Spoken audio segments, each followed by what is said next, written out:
In staffing sales, everyone says they're about relationships. But if we're being honest, a lot of salespeople still act like deal chasers. They're pushing too hard, over promising, sending follow ups that sound more like spam than service. And the problem is, clients notice. They can tell when you're in it for the quick win versus when you're in it to build something real. And that's what this episode's all about: how to stop just being another vendor and start becoming a true partner. We're breaking down principles behind building trust, setting the right expectations, showing up consistently, and actually listening instead of just hearing. If you've ever wondered why some reps get ignored while others get invited to the table, this episode's going to hit home. Welcome to Staffing Made Simple, a podcast series powered by Simple VMS. All right, welcome back to another episode of Staffing Made Simple, presented by Simple VMS, the most vendor-friendly VMS on the market today. I'm your host, Casey Jacox. Here's the deal. Our industry moves really fast. Everybody's chasing recs, chasing activities, chasing the scoreboard. And don't get me wrong, I get it. We've all got numbers to hit. But at some point, you got to stop and ask, am I just trying to win the next deal, or am I actually building relationships that are going to last? And I'll be honest, I've fallen into the trap myself, head down, grinding, trying to get wins on the board. But the longer I've been in staffing, the more I've realized the reps who really stand out are not the ones who just get lucky on a few job orders.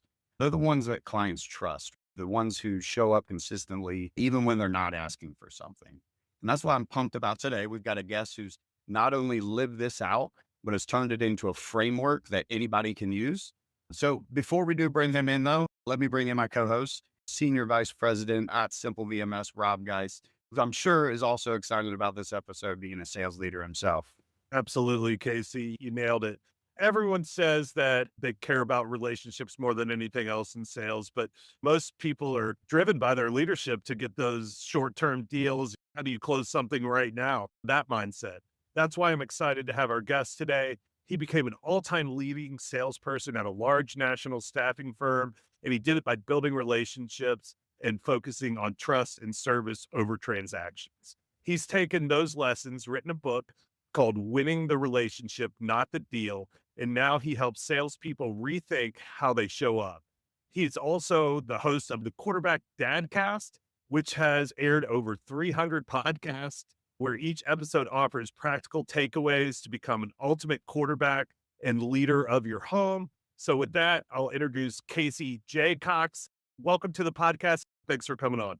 I'm grateful to be here. Appreciate the kind intro, Rob and Case. It was nice finally meeting you guys at the AS Group Conference last year. And Casey, thank you for being a guest on my podcast. That'll be airing pretty soon. I'm excited for everyone to learn more about you, the dad. Yeah, that was an awesome time. I appreciate that.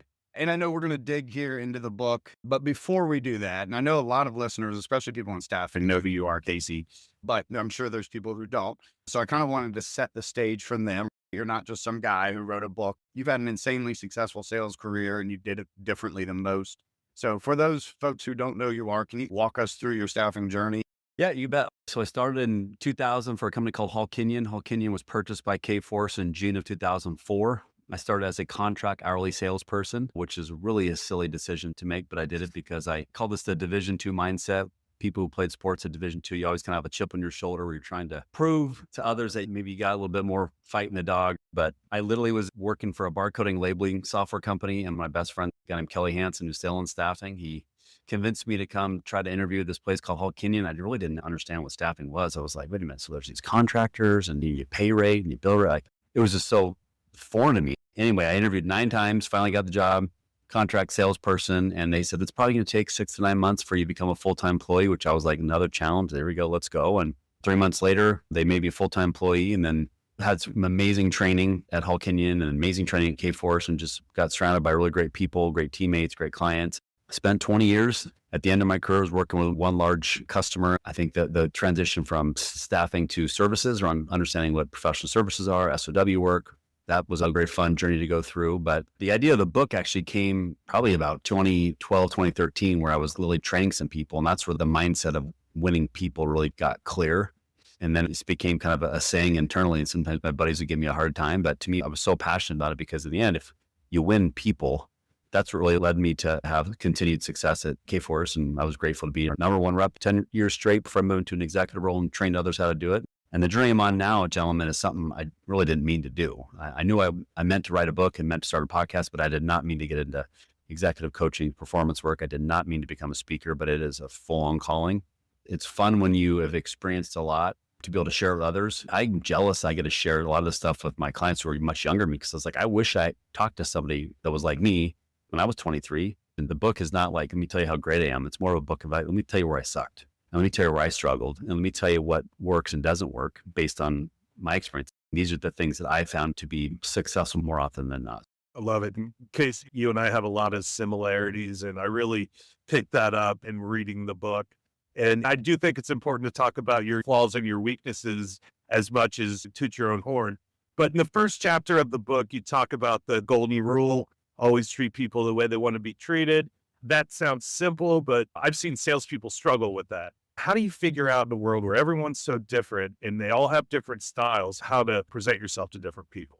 Well, I think two things come to mind. One, I'm going to give love to Uncle Rico, because I got to give, whenever I talk about my college football days, I got to give love to Uncle Rico and make fun of myself there. But to me, it's like a quarterback. When I enter the huddle, I got to bring positive energy. Same thing with a salesperson. You got to bring positive energy. If you want your recruiting team to work hard, you want your sales team to work hard, whoever you want to be around, like people want to be around people who are positive. The other thing around treating people the way I want to be treated that really hit home was when my first leader, before I got into staffing, asked me a question. He goes, do you want to be right, or do you want to get what you want? What's more important? And that piece of advice was so valuable for me in my staffing journey, because too often than not, people in staffing, I'm sure this will speak to you, when you get a recruiter tell you, oh my God, I have the perfect candidate. Well, how do you know, Mr. and Mrs. Recruiter? How do we know? So slowing someone down to say, listen, I know you want the deal. I want the deal, but we have to help make the client their idea. So we have to make the candidate their idea, because if we try to close anybody, they're going to resist us. So why don't we ask great questions, tell great stories, how we can help them, and then they're going to be the ones that close themselves. And so I think that was a mindset I had to change and adopt throughout that journey. But I think the staffing industry, I mean this kind of sarcastically, but truth to it, it's the blame game industry. I like to blame recruiting. Recruiting likes to blame sales. I like to blame the market. I like to blame my client, versus there's 23 something odd thousand staffing companies out there. Why do we have to argue with each other internally? Let's just treat each other with respect. Let's create an optimistic environment. And I'm going to show up knowing that you're not waking up thinking, man, I can't wait to get beat.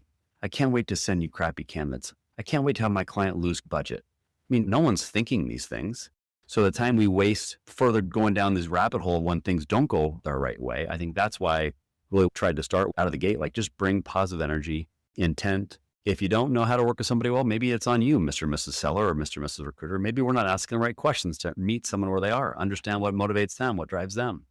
I think positivity just in general, that's why we have such a great culture at Simple, right? It's just is a positive culture. That's why people love working here, and truly why companies love working with us. We used to hear that any conference we go to. We were at CWS last year, and global companies, we had stopped by our booth a few different times to talk with it because they just liked us, right? They're like, you guys are fun. We want to work with you guys. It wasn't a match for us and them just based on the footprint, but they're like, we know people and we're going to make introductions and we're cheering for you. But that would have never happened if we weren't just being positive and engaging with them. So it goes a long way.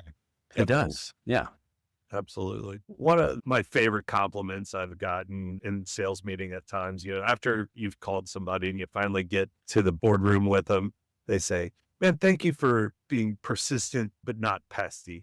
And I think that there's a really intricate balance there. So it's easy to go overboard with follow-ups because many of us are taught activity equals results. How do you balance hustle with respecting someone else's buying cycle? Yeah, I got one very similar, Rob. Mine was your persistence has reached diligence, not annoyance. So I think follow-up is a very good thing to talk about because most salespeople are not good at it.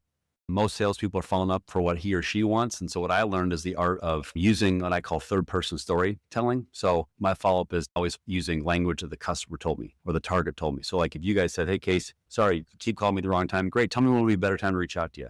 Call me next week. Hey, Casey and Rob, it's Casey with ABC Company. I want to follow up per your advice. You told me to call you at 2 p.m. on Thursday is now a good time. So I think when that's done enough, when you're using the customer's words on when you're supposed to be doing what you're supposed to be doing, or if you're asking questions that are important to them because you've generated some kind of conversation, I've found over time that works a lot better than just, hey, it's Casey with ABC Company. I'm just calling to check in, which I used to always joke to people, that's code for wasting your time because I don't know what else to talk about. But if I'm calling with a purpose, either something they said, something I saw in the news, something I saw on LinkedIn, something I saw about their business, something I know that has impacted their industry that they might find value in. If I use it in a question when following up, I found that usually can lead to better conversations versus me just selling like everybody else. Yeah, and it's funny you say that because when you think about salespeople reaching out, to your point, and always asking for something, right? I've always been a fan of not every email has to be a withdrawal where you ask for something. You can be a resource where you provide something to them without asking for anything. And those are the things that they're going to remember because you're going out of your way. I used to tell people, send them a wage analysis. They're always hiring for machine operators. Send them a wage analysis that breaks down the wage rates for a machine operator so they can see how they are against their competitors in that market. You're not asking for anything, but you're providing a resource for them. Yeah, I think so often people don't slow down to think about those things, but when you slow down to be uncommon, there's too many people that do things like everybody else, but when we slow down to do things that are uncommon, it can totally change the outcome of how that relationship might be formed. And I know the next chapter, you talked about expectations, which is something a lot of people get wrong. A lot of salespeople get wrong. And I think a lot of that just comes down to wanting to get the sale right and missing some of those expectations they should be setting. Is there an example you can share from your career where not setting expectations or setting expectations the wrong way cost you?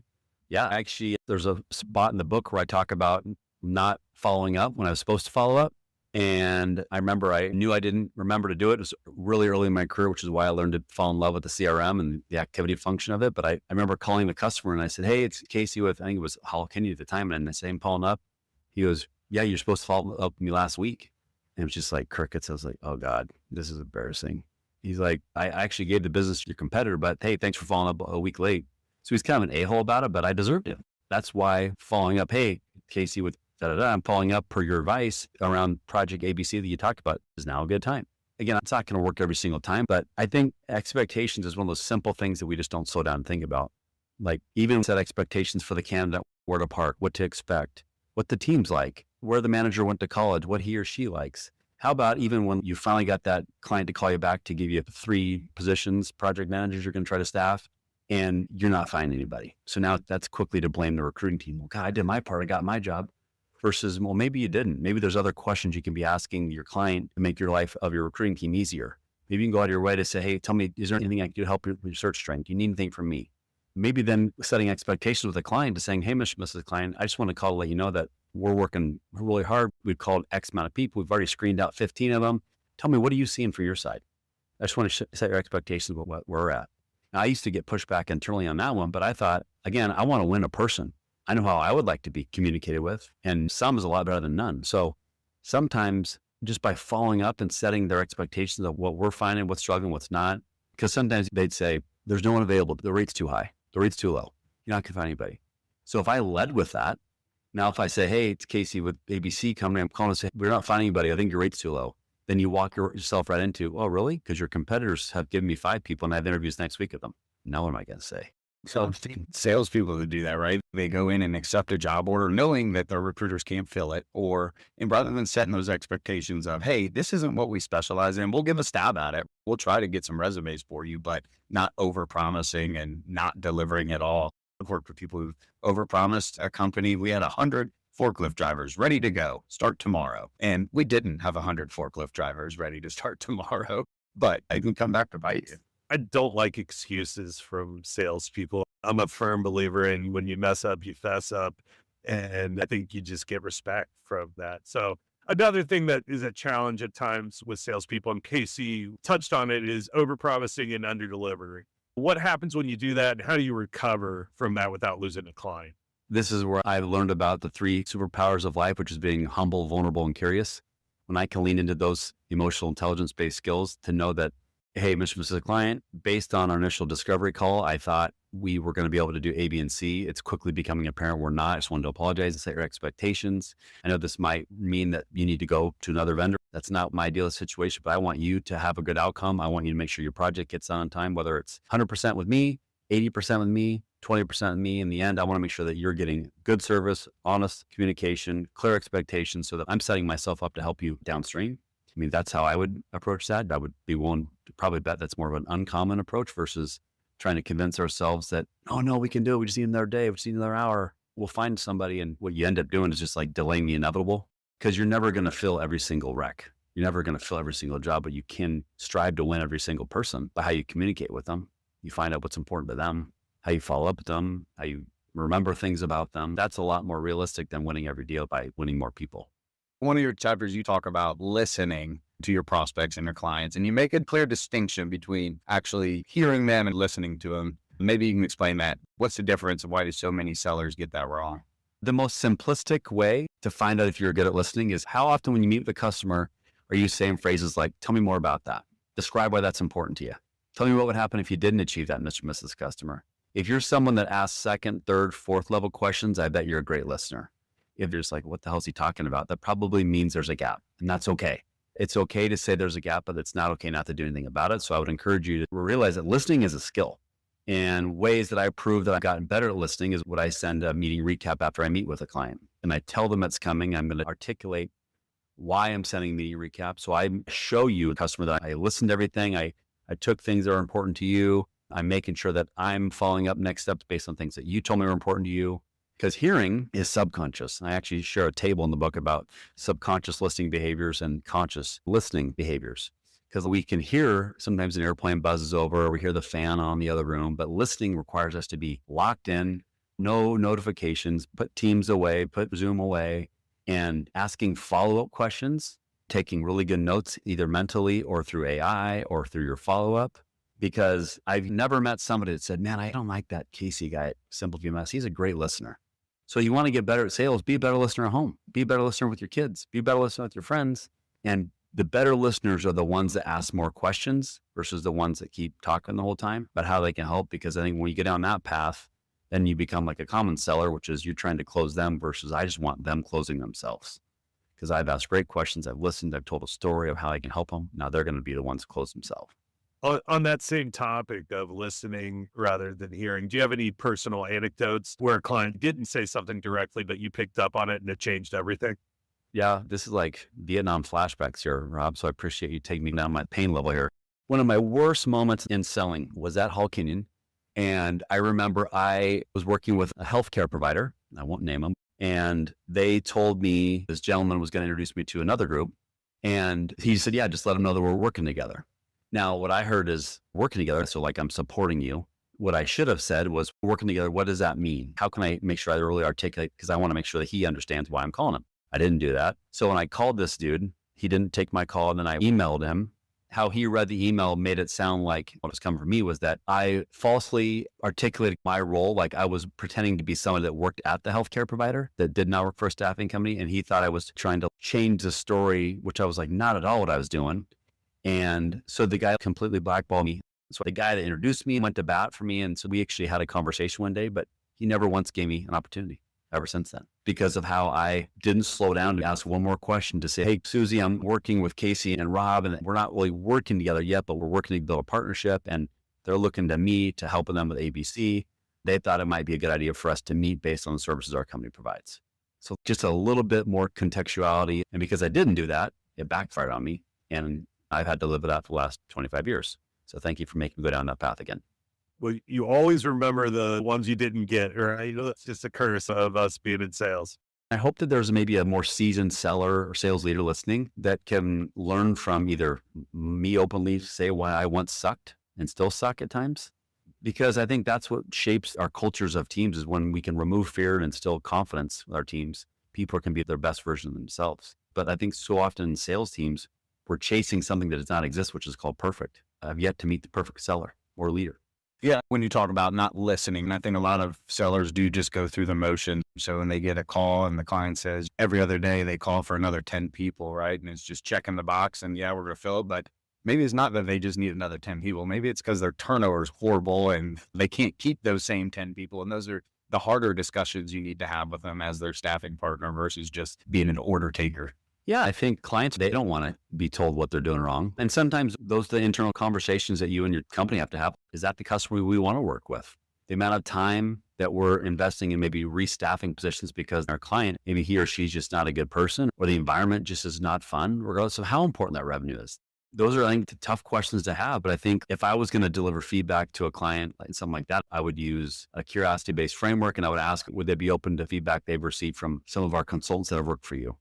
I don't know if this is just a one-off Mr. and Mrs. Customer, but I would want to know this information. Tell me, would it be okay if I shared some feedback? not saying they're right, but I'd love for you to share with you to see if it's something you've heard from other companies or other consultants. But if this is something on us and our discovery that we try to figure out a better way to ask better questions, we'll do it. But I at least want to share it with you.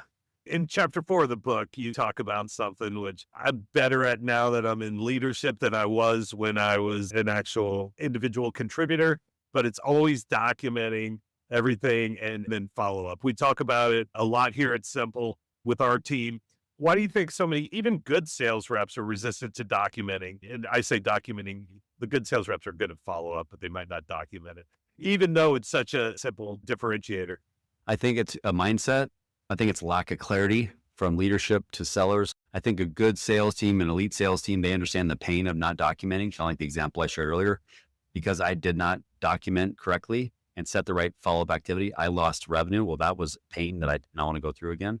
I think people that understand CRMs are not also just for my manager to have he or she tell me what I suck at or am I doing right. It's also sellers. We actually can help our leaders be better at their job because now we can actually forecast better.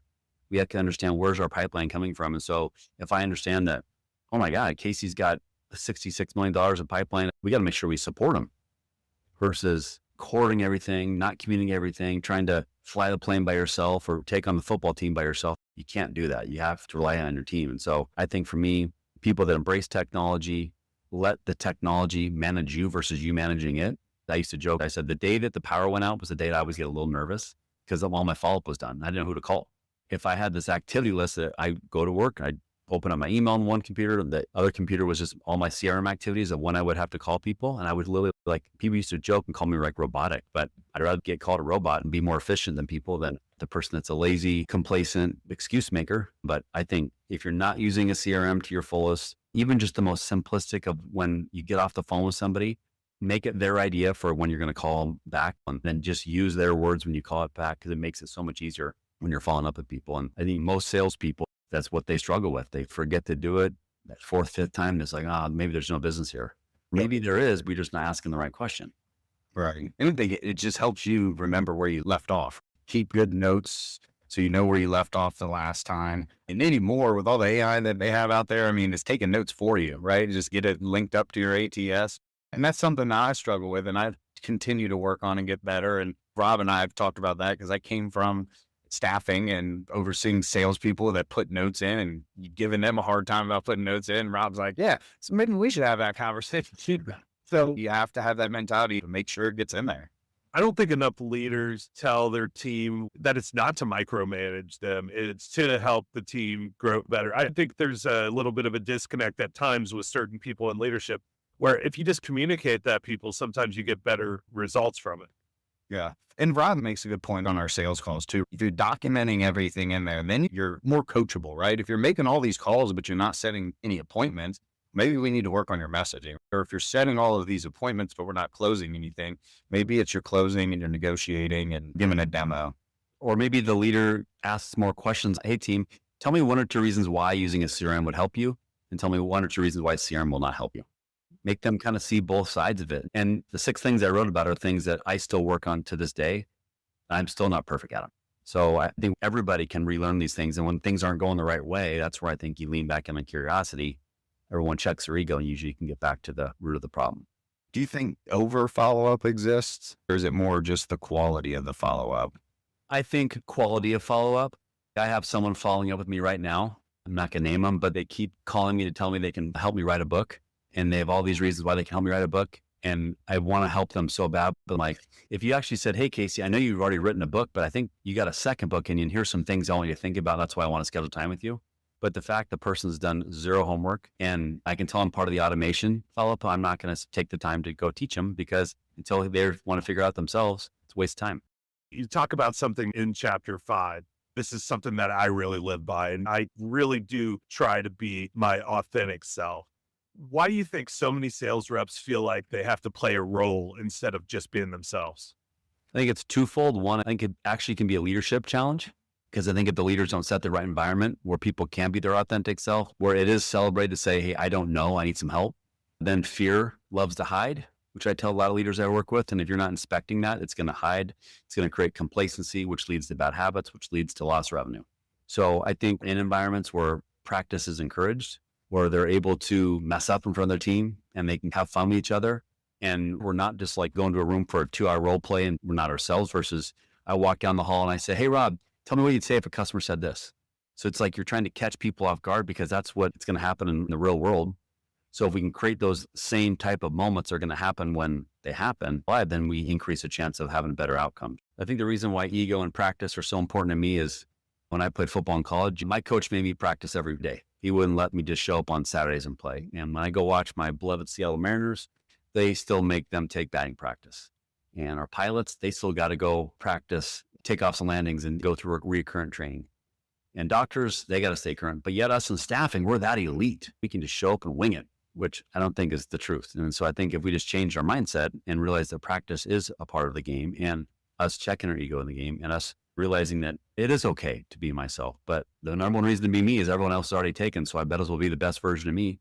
So I think it's more of a leadership issue than a seller's issue. Because I think the leaders can really dramatically help increase when that authenticity shines. Yeah, and I felt like I've been able to be more authentic over the years as I just stopped caring what people thought about me. You like me or you don't, but I'm still professional. I think one of the better posts that I've had on LinkedIn this year is me on vacation with my family wearing a Bucky onesie on the beach, talking about this is my why. This is why I go to work every day. This is who I do it for. But people want to see real people. They want to see you for you, not just somebody that's too overly professional. Were you ever like that throughout the beginning of your sales career, like just over polished or something like that? I was the oversharer. My wife still jokes. She goes, your gift is saying the most inappropriate, weird, totally out of bounds comment, yet it comes across socially acceptable by your tone. And that sounds like a bad skill to have. But to me, I think just be yourself. For example, I got a client right now. He broke his arm rollerblading. I go, have you told anybody that? He's like, no. I go, I would. Not many people rollerblade anymore. In 1985, they did. But 2, you did it and you actually broke your arm. You're going to be remembered as the rollerblading arm guy. Be memorable. If someone said, hey, Casey, how's your week going? My weekend's great. My daughter just committed to play college basketball where I play football in college. I'm super fired up about it. There's connection. We're going to talk about something with somebody. And it has nothing to do with the sale of what we're doing. But when we have commonality that leads to rapport, that leads to trust, you increase the chance of you doing business with somebody because there's a real relationship being built. Yeah, Casey, in staffing, there's a lot of pressure to feel like an expert. What advice do you give to people for admitting you don't know something without losing credibility to your prospect? Well, the story that comes to mind, Rob, is when I remember I was at the end of my corporate career and was meeting with a client who challenged me because he thought I should know a lot more about his business. And I said, with all due respect, Mr. and Mrs. Client, that's not my job. My job is to give you access to talent that you don't know where exists. I'm never going to come in here to tell you that you know your business way better than me. Now, if you want to judge me because I don't know your business as well as you, then I'm always going to lose. But if you want to judge me by how well I give you access to talent that you don't know where it exists better than my competitors, that's what I want to be judged on. And that was, I'd say, my mic drop moments where there's some silence, but he looked at me, he was like, that's fair. So I think in these situations, it's a dangerous place to go for salespeople when you try to tell your client they know your business better than them, because you don't, unless you've sat in the seat and you've done it. So for me, I think when you can use voice inflection, tone, curiosity as your strengths, as skill, and then to let people know that you want to learn more about them. You want to learn about their business and why. I think when people know you're being authentic in your communication and how you're showing up, they're going to want to give you some grace. I found over time that we will hopefully navigate that challenge. Absolutely. And in the last chapter of the book, you talk about how success takes time and you have to be patient and persistent. I know we talked about this a little bit prior, but what's the line between being persistent and being a pest? I've seen people follow up, and one of Casey's favorite one-liners is, I followed up so much, they're going to ask for a restraining order. So give us the line on that. So I like to put people in buckets when I'm following up. If I'm going to be really persistent, I need to prove to myself that they would use our services. So for example, staffing, I'm going to prove that a recruiter talked to a candidate that he or she worked at this company and they were already using my competitor, or my neighbor told me that this person would use our services. So somehow I can prove they use our services. If I can't, then maybe I'm not going to follow up with them as much in the short term. Again, my follow-up is always led by them, by the client. And if I'm going to ask the right questions, that's going to make my follow-up shorter. But I think follow-up can be really, really transactional, which is everything I don't teach. So make sure you realize when you are following up that every word matters, every voicemail matters, every LinkedIn post matters, every comment matters. And is it helping you get to that next opportunity with however you're going to work with that person? And I think if you don't slow down and really think about what is this activity I'm doing? And is it helping me? Is it hurting me? But I think if there's one simple takeaway on follow-up, just make it the client's idea. Ask them, when would be a good time for them to follow up? If they say never, that's probably not going to be a good contact in the first place. But if they give you, hey, call me in 2 months, well, at least that gives you something to prove that you listened, you follow up, which are two skill sets that most salespeople are not good at, that you're already going to show you're better. So Casey, before we wrap this up, we're going to do something a little different this episode for the next minute, which you inspired me to do. So I thought this was a really fun idea that you do on your podcast. So we've got a few questions. We're going to rapid fire these questions. You can just fire back your rapid fire answer just to give people a little bit more insight on Casey Jacox. So you ready? Let's go. All right. First concert you ever went to? Garth Brooks. Nice. If you had a walk-up song, what would it be? Welcome to the Jungle. Beach or mountain getaway? Beach. Favorite guilty pleasure snack? Ice cream. If you could instantly learn any skill, what would it be? Piano. Favorite sports team and player of all time? Favorite sports team, it's a tie. All things Seattle. Favorite athlete of all time, Ken Griffey Jr. Good answer. One word to describe your selling style? Curious. MJ or LeBron? Ooh, I've gone back and forth this one. I'm going to go LeBron. I did not expect you to be a LeBron guy, to be honest. I respect it though, but I go back and forth. I literally have argued for both sides. I might change my mind again. fair. Well, with the exception of that last answer, Casey, this is great stuff. We really appreciate you coming on with us, sharing your story, the principles behind winning the relationship, not the deal. But before we let you go, tell our listeners where they can learn more about the work you're doing with staffing agencies, and of course, where they can find your podcast, the Quarterback Dadcast. Yep. Thanks for asking. So the best way to find the book's on Amazon. You can get it in Audible. You can get it in Kindle. You can get it in paperback. I narrated the Audible myself. The best way to find me also is on LinkedIn. I'm very active on LinkedIn. I love connecting with people. The work I'm doing now for staffing companies, you can learn. It's mainly for staffing companies, but it's also for other companies as well. My website is caseyjacox.com. The work I do is around more mindset, sales, and sales leadership, performance, best habits, best practices that I've seen have a lot of success over time. If you're a dad or a mom, but you want to check out my podcast, the Quarterback Dadcast, episodes come out every Thursday morning on wherever you find your podcast, Apple, Spotify, YouTube, Amazon Music, iHeartRadio. My goal is to get dads to really slow down, to realize that what we do matters, and realizing that the more we can be humble, vulnerable, and curious as dads, it's going to help create more humble, vulnerable, curious kids and better cultures, whether it's in the workplace or the home. So that's me. I encourage people to reach out. I love connecting with other people, and I love actually opening other doors for people. Yeah, and I highly recommend anybody in staffing, go grab his book. I've got a physical copy and the Audible version. I listened to it in the commute, and you've serenaded me for hours in my car reading your book to me. And if you'd like to learn more about Simple VMS and how you can partner with us to win relationships with your clients and prospects, visit us at simplevms.com or connect with us on LinkedIn. Thanks everybody for hanging out with us today. This is Staffing Made Simple. Until next time, go build some real relationships and keep it simple. This has been an episode of Staffing Made Simple, powered by Simple VMS, the vendor-friendly VMS.